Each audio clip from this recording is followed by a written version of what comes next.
Well, welcome to this video lecture on the introduction to the second law of thermodynamics, and as well as a discussion on irreversibilities.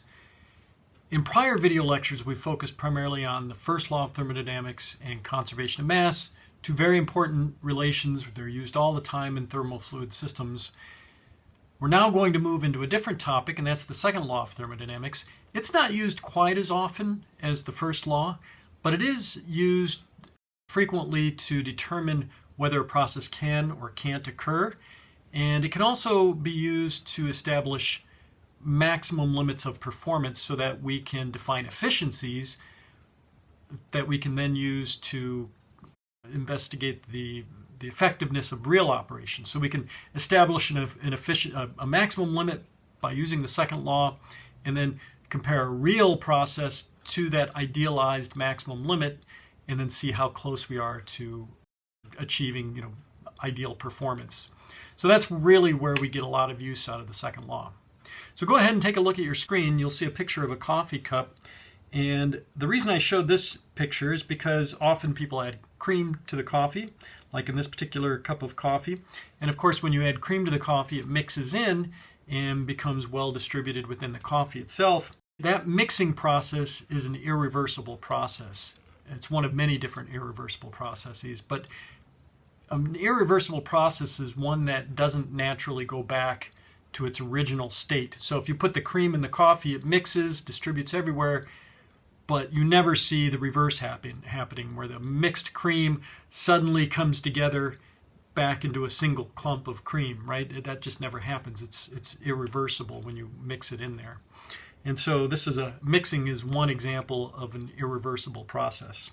Okay, so the first thing that we're going to do is talk about two fundamental statements for the second law of thermodynamics. They're both equivalent to one another. They look different, but you can demonstrate that they're actually equivalent through some thought experiments. But they're very basic statements. The first one is the clausius statement of the second law of thermodynamics, given right here. And it states that it's impossible for any system to operate in such a way that the sole result is the transfer of energy via heat transfer from a cooler object to a hotter object. So we have a cold object here, so a lower temperature, hot object up here, and we just never see energy being transferred from the cold object to the hot object via heat transfer. It just never occurs. And based on that empirical observation, we would form this statement of the second law of thermodynamics, that we just can't expect in nature heat or energy to be transferred from a cold object to a hot object, just spontaneously occurring. You can do it if you put some work into the system, but if you don't do any work on it, it's just never going to spontaneously occur. So that's the clausius statement of the second law of thermodynamics. Now, the next form of the second law of thermodynamics is called the Kelvin-Planck statement. And again, I'll show a little bit later that these are actually equivalent statements of the second law. They just look very different initially.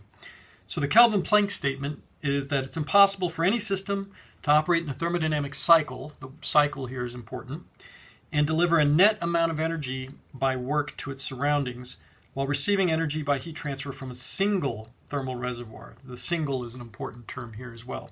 So it corresponds to this picture where we have a thermal reservoir, like a hot thermal reservoir, and we can't have heat transfer into our system, so this would be our system operating on a cycle. We can't have just heat transfer coming into that thermal reservoir and then going out to generate some work.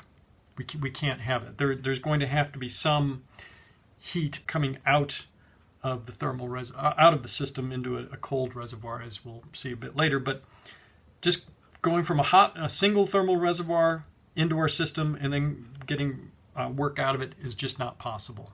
So that's another form of the second law statement. And if you apply the first law to this system shown here, so this is our system, and you apply the first law to that system, you'd see that the work done by the system, the net work done by the system over the cycle is equal to the heat energy coming in from that hot reservoir over the cycle. So you get this expression.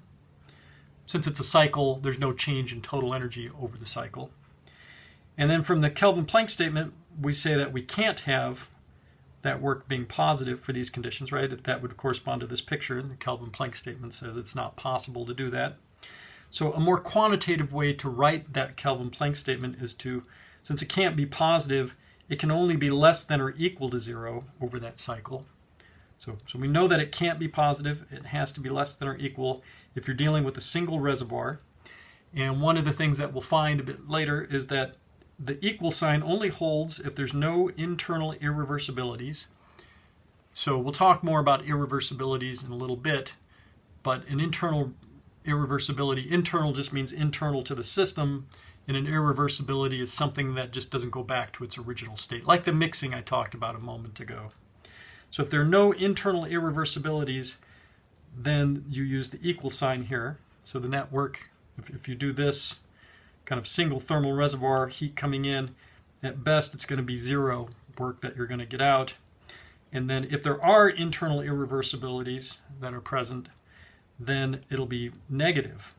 So you'd actually have to be putting work in to that if there are some internal irreversibilities going on over the cycle. So this sort of more quantitative form of the Kelvin-Planck statement just follows naturally from this picture. We're just saying that we can't have a positive work out over the cycle, which means that it could be less than or equal to 0. And then the less than or equal depend on whether there's some internal irreversibilities or not.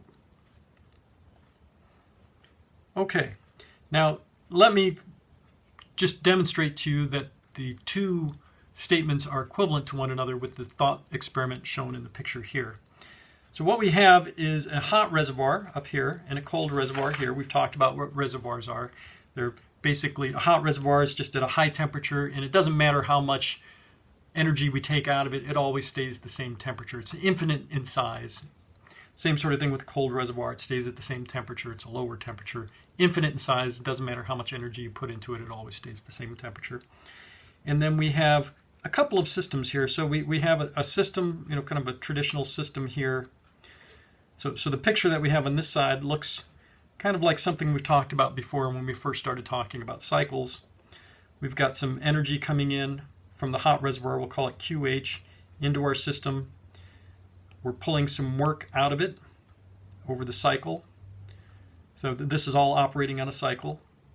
So from the first law, the work that we get out would be the QH minus QC. QC is the thermal energy we're putting into the cold reservoir, QC. So this comes from the first law. So so far that looks pretty good.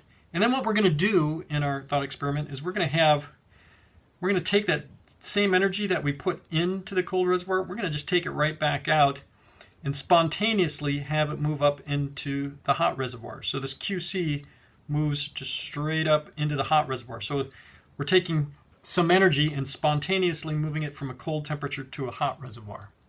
Now if we do that, and then we draw a dashed line around this whole system, then that picture will look like the Kelvin-Planck picture. It'll look like this. Let me sketch it over here. So we have our hot reservoir. We have our system. And then we're going to put some heat into it. The heat that would go into it would be the QH minus the QC. You can see that the QH minus the QC here. And then we would get some work done out of it by the cycle. And you'll notice that we're not discharging anything in the cold reservoir because we're putting some energy into the cold reservoir here, and then we're removing that same energy here. So the net amount of energy that we put into the cold reservoir is 0.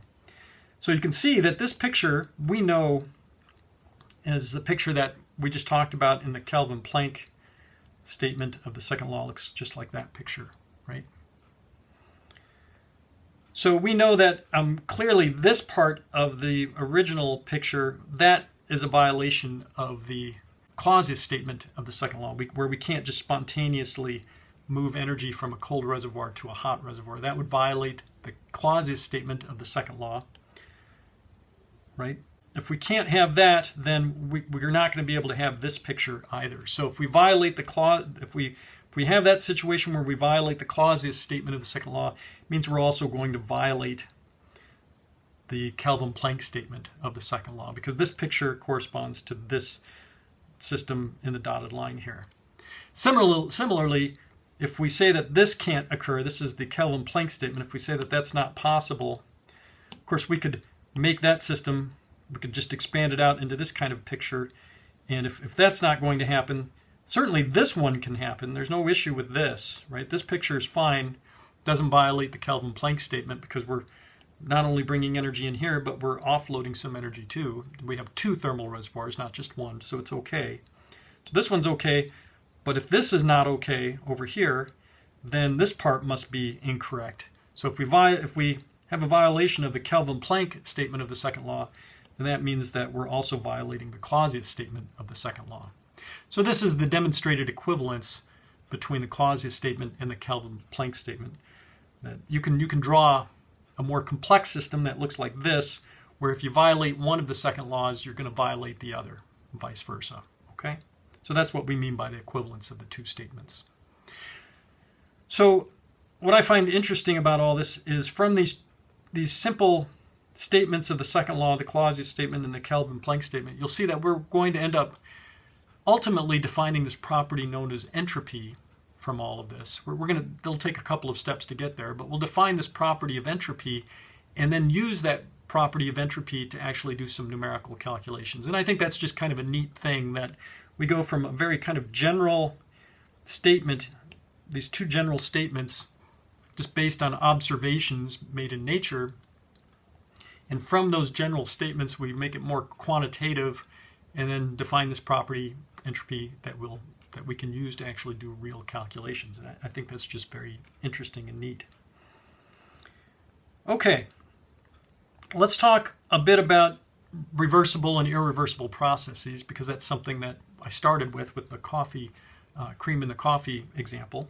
So first of all, a reversible process is one in which the system is in a state of equilibrium at all points in its path. In a reversible process, the system and the surroundings can be restored exactly to their initial states. It's reversible, meaning that when we go in that path from state 1 to state 2, we could go back from state 2 to state 1, and both the system and the surroundings come exactly back to where they originally were. Right? So it's important that the system and surroundings are returned back to their original states. So it's reversible. You can always get back to where you started from. Now, an irreversible process is the opposite of that. It's one where the system is not in a state of equilibrium at all points in its path, and the system and surroundings cannot be returned to their exact initial states. So I think that's important. It cannot be returned to their exact initial states in an irreversible process. Now, all real processes are irreversible, right?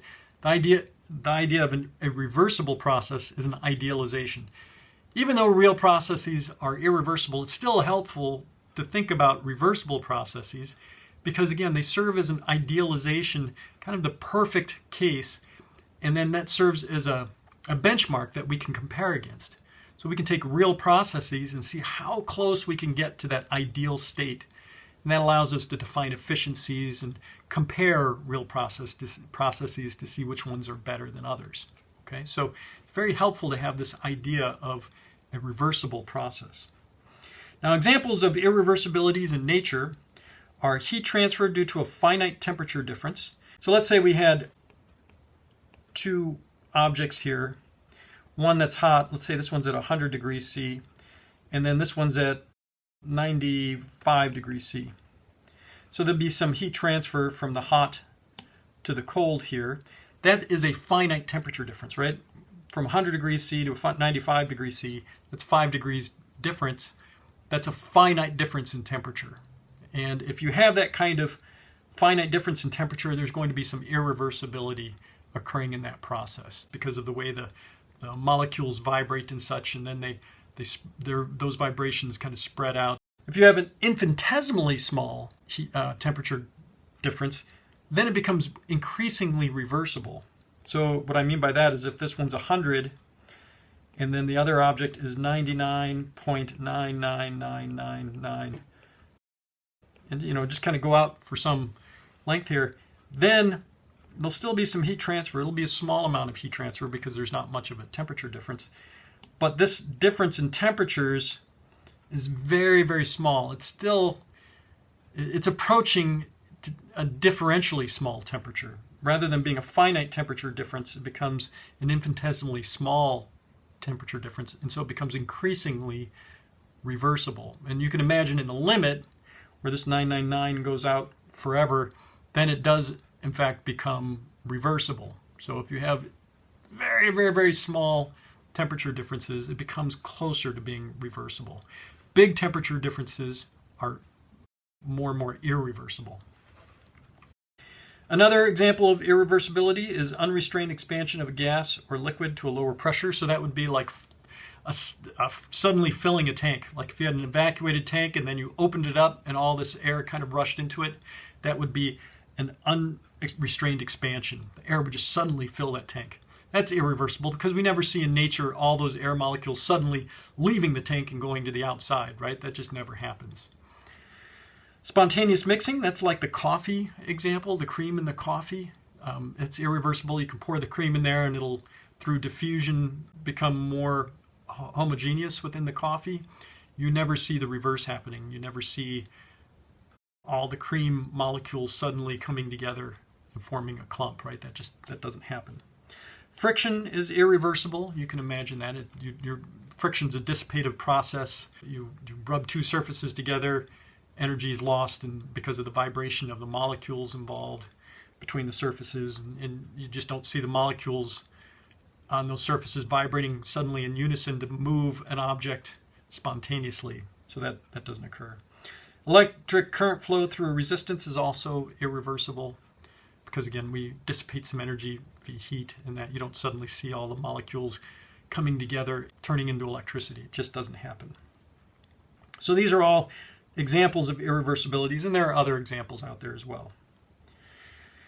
Internal irreversibilities are those that occur within the system, and external irreversibilities occur within the surroundings. So we'll refer to internal and external irreversibilities throughout our discussions.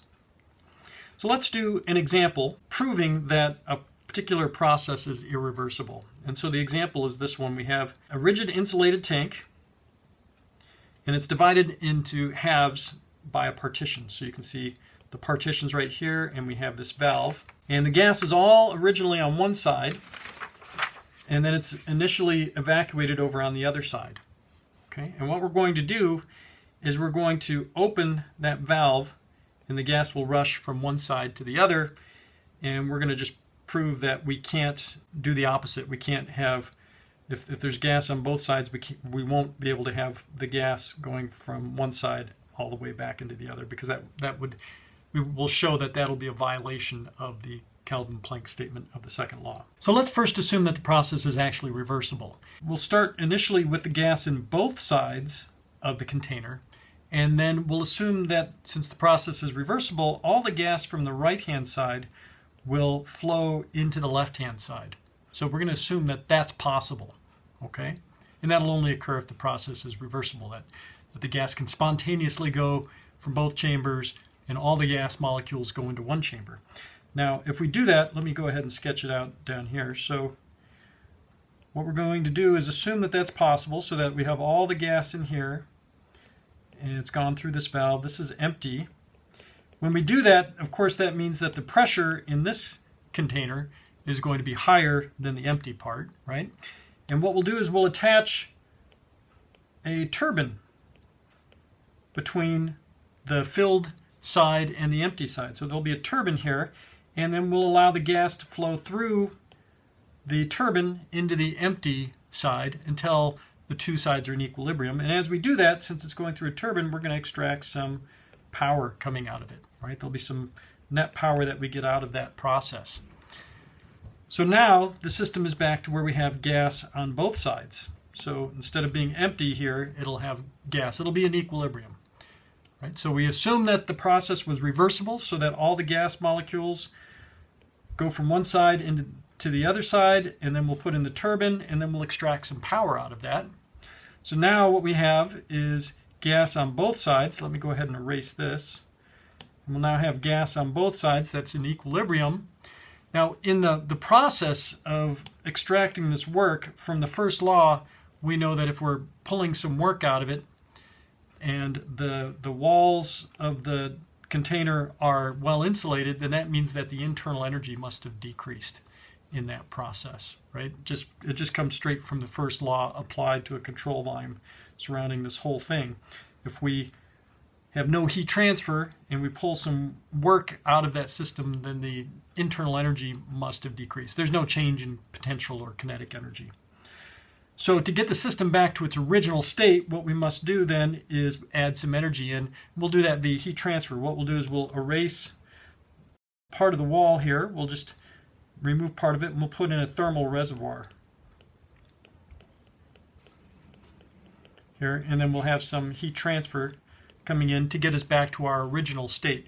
So the original state will then be with gas on both sides. Since we've added some energy in via heat transfer, we'll get the gas back to its original internal energy, and then we can remove the thermal reservoir, insulate it again, and go through the same process. Since it's, again, process one was that we're assuming it's reversible, so all this gas would go to that side. We go through the turbine, comes back in to where we have gas on both sides. The internal energy is a little bit lower. We have to get it back to its original state, so we add in some heat and so on and so forth. So we repeat that cycle. But if you look at this for a moment, if you look at a control volume that surrounds like that, that now looks like the Kelvin-Planck picture, right? We've got a single thermal reservoir that's adding heat or energy into our system, and we're extracting power from it. So we're getting positive power out of our system using a single thermal reservoir, and we know that's a violation of the second law of thermodynamics. So that can't possibly happen. So something must be incorrect in our set of processes here. So let's think about what could be incorrect. Adding energy in from a thermal reservoir, well, that's fine. You can do that. As long as this thermal reservoir has a higher temperature than the gas, then we can have heat transfer. That's not a violation of anything. It doesn't violate the Clausius statement, for example, because we're going from a high temperature to a lower temperature. That's perfectly fine. That occurs spontaneously. So that part's okay. Pulling energy out through a turbine is perfectly fine. We're going from high pressure gas through a turbine into low pressure or evacuated container. We can do that. That's no problem either. So that process is okay. The one process then that's left is where we go from gas on both sides to suddenly all the gas being on one side, kind of like the picture up here where it's evacuated and gas is all there. That very first process where all the gas goes from one side to the other side, that must be the process that's violated. And we said that only occurs if it's reversible. So since we're violating the second law, the only process we could really argue that's incorrect, or the only assumption that we made that was incorrect, was that we assumed that the gas expanding into an empty container is reversible, meaning that all the gas could go back into one side of the container. That must be the incorrect assumption. So that process of gas expanding into a container must actually be irreversible. Okay, so hopefully you follow the logic there. You have to kind of think your way through it. We just showed by using the second law that gas expanding into a container has to be an irreversible process, because if it was reversible, then we would be able to violate the second law of thermodynamics in this example. Okay? So that's an example of how we can show that certain processes are irreversible versus reversible by using the second law. We don't do this very much in practice, but it's worthwhile to see at least one example of it, just to show how these thought experiments can be useful. Okay, well, let's move on. I want to talk about some of the implications of our second law statements and how that affects the thermal efficiency and coefficients of performance that we talked about in prior video lectures.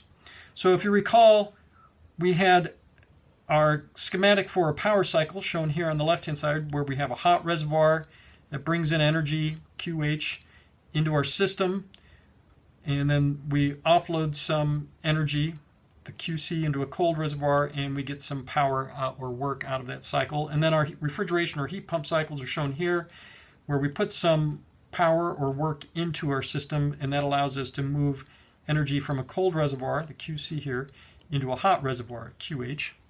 So we've talked about that in previous video lectures. We applied, what I'm doing right now is actually review, but what we did is we applied the first law for the cycle for the power cycle, for example. So we did a little control volume here around our system, applied the first law to that over a cycle. Of course, over a cycle, the change in total energy of the system would be 0 over a cycle. The heat coming into the cycle, in this case, will be QH minus QC, so that's given right here. And the work done by the cycle is right there, so that we can rearrange it to get this expression for the power cycle. And we can do a similar thing for the refrigeration or heat pump cycle. The change in total energy of the system over the cycle is 0. The net heat coming into the system here is, again, this region. So the net heat coming in that case is going to be QC minus QH. That's right there. Here we have work being done on the cycle, so we have a plus W there. So then we, of course, get that expression from our first law analysis. And then our power cycle thermal efficiency that we defined in a previous video lecture was defined as so this is for the power cycle, it's the work that we get out of the cycle, that's what we want to maximize, divided by the heat that we have to put into the cycle, or into the system, that's coming from the hot reservoir. That's our cost. So we want to maximize that. The work, of course, we can substitute in our expression from the first law there, and we're left ultimately with that expression. 1 minus QC over QH. Now, since we have our Kelvin-Planck statement saying that it's not possible to have QC equal to 0, right? It has to not be equal to 0, because if it was equal to 0, if there was no QC here, then it would look like we're extracting work out of our system when we just have a single thermal reservoir, because we wouldn't have a cold reservoir because the QC would be 0. That we know is a violation of the Kelvin-Planck statement of the second law. So we know that QC cannot be 0. And if QC cannot be 0, then we know that the power efficiency always has to be less than 1. It can never be equal to 1. Right? So that's one implication of the second law of thermodynamics, specifically the Kelvin-Planck statement, is that the thermal efficiency for a power cycle must be less than 1, because the QC cannot equal 0. Similarly, we can make expressions for the coefficients of performance. Just as a reminder, the coefficient of performance for the refrigeration cycle is QC over W into. So again, what we're trying to do is, for a refrigeration cycle, we're trying to get as much energy out of the cold reservoir as possible. So the QC is what we're trying to maximize. And of course, we want to minimize how much work we have to do on the cycle. And again, we can make use of the first law expression for the work. So we end up with that expression. Similarly, we can do the expression for the heat pump cycle, given right here. There, what we're interested in doing is maximizing the heat going into the hot reservoir. So that's in the numerator here. And of course, we can expand that out to put it in terms of QC and QH. Now, from the Clausius statement of the second law, we know that we always have to put some work into our refrigeration and refrigeration and heat pump cycles in order to move that energy from the cold to the hot reservoir. So if, just looking back at this picture, we cannot have work on equal to 0. If this was 0, then we would spontaneously be moving heat from the cold reservoir into the hot reservoir. And we can't have that. That's a violation of the Clausius statement. So we know that the W has to be non-zero. And if that's true, then we can see immediately, just from right here and right here, that the coefficients of performance can't be infinite. Right? They must be finite, and that's written right here.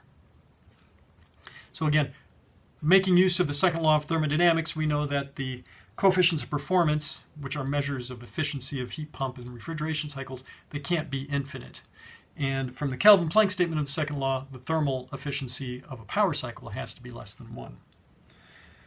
Now there's some other, what we call second law corollaries that we can get from making use of the definitions of irreversible and reversible processes. I'm not going to go through the proofs of these corollaries. You can take a look at your textbook for more information on that, but I'll just state what the final results are. First one is that the thermal efficiency of a power cycle for an irreversible set of processes will always be less than the thermal efficiency for a reversible set of processes. Now, what I mean by that, reversible versus irreversible, is if you go back and look up here, remember this is our system, and inside our system is where we have all of our different devices, like heat exchangers and turbines and compressors, etc. They're all contained in here. Now, if those devices operate irreversibly, then ultimately what we'll find is that the efficiency of that power cycle with those irreversible processes, it will have a smaller thermal efficiency than a set of devices that operate reversibly. So if we have turbines and compressors and heat exchangers that are idealized and have no irreversibilities at all to them, so that they're all perfectly reversible, then that system will have a higher thermal efficiency than one that's irreversible, assuming that they're operating between the same two thermal reservoirs, so that the hot reservoir temperature and the cold reservoir temperatures are the same between the irreversible and reversible systems. Okay.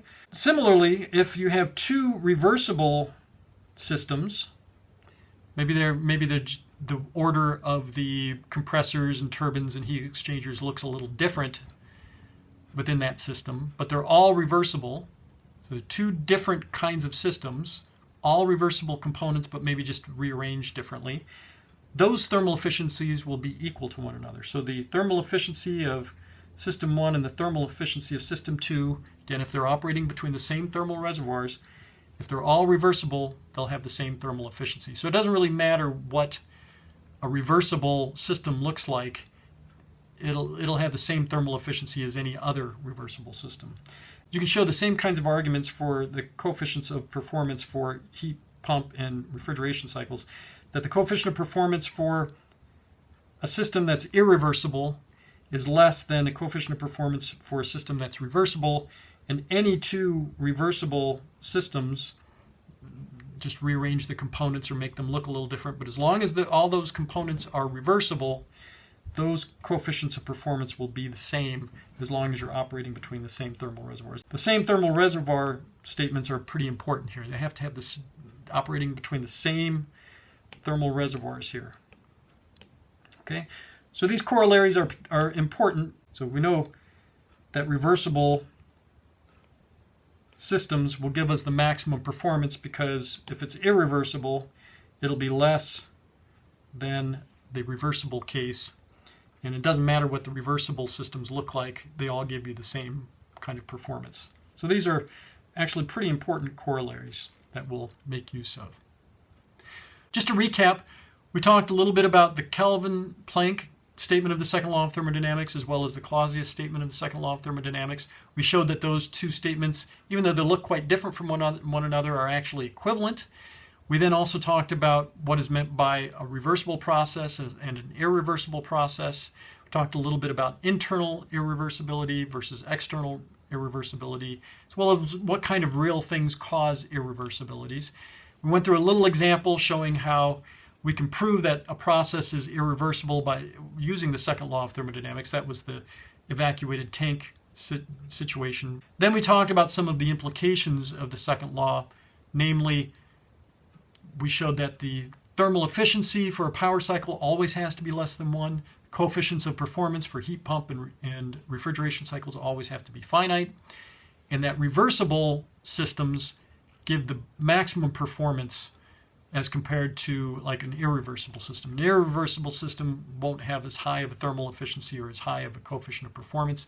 And that it doesn't matter what the details of the reversible systems look like, they all give the same thermal efficiency or coefficients of performance.